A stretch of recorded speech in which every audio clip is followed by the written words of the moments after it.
Radioactivity by Kraftwerk here on Democracy Now!, democracynow.org, the War and Peace Report. We are on the road traveling to 70 cities. We'll be going to Greensboro, North Carolina today, and then we'll be in Raleigh-Durham tonight. We'll give details at our website, democracynow.org.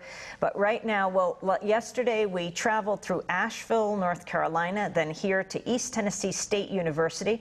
We're broadcasting from the Wharf Pickle Building, a first time they're going global in this global broadcast. I'm Amy Goodman. The Federal Communications Commission, or the FCC, began work yesterday on a year-long national broadband strategy to bring high-speed broadband internet into every American home.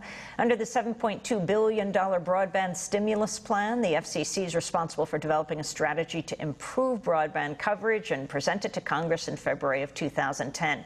Acting FCC Chair Michael Copps has described the plan as, quote, the biggest responsibility given to the FCC since the Telecom Act of 1996.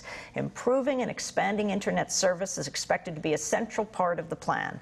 My next guest is Wally Bowen, longtime activist on bridging the rural digital divide. He's the executive director of the Mountain Area Information Network in Asheville, North Carolina, a nonprofit internet service provider that offers internet service in western North Carolina.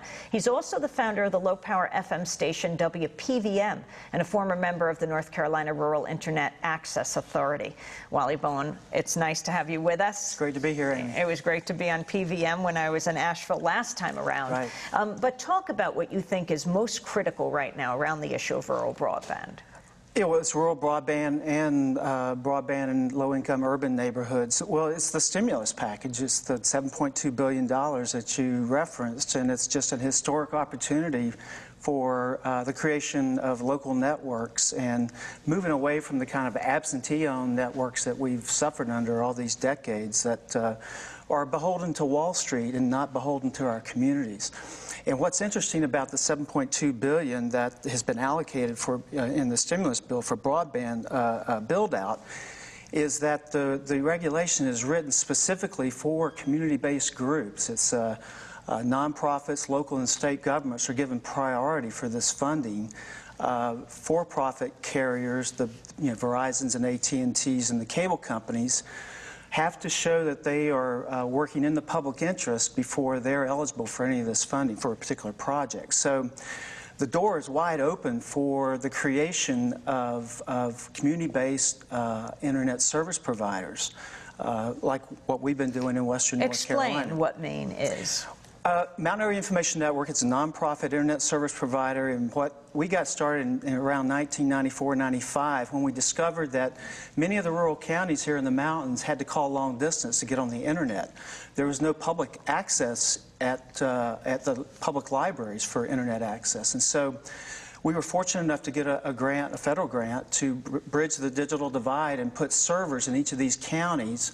And so people could dial up and get to the internet with a local phone call, and so there'd also be public access at our public libraries. And we woke up one day and we were an ISP, and we had a business model. We had sustainable revenue.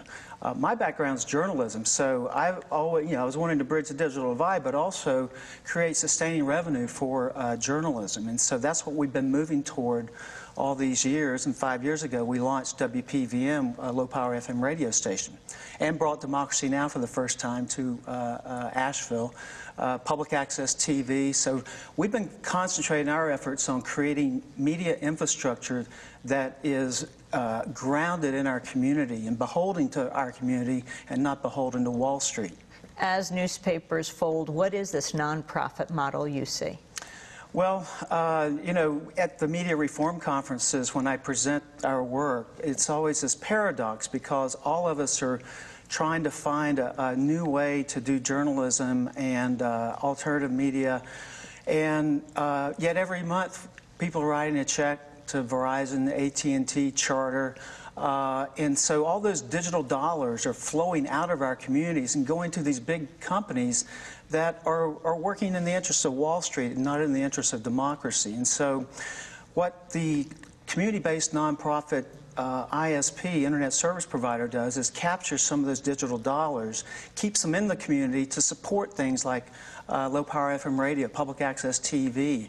Eventually, we hope to be paying journalists to do stories in our community using this revenue from our ISP. Explain how the stimulus package affects you. Well, it's just a historic opportunity because we need to build our network out further to reach more people.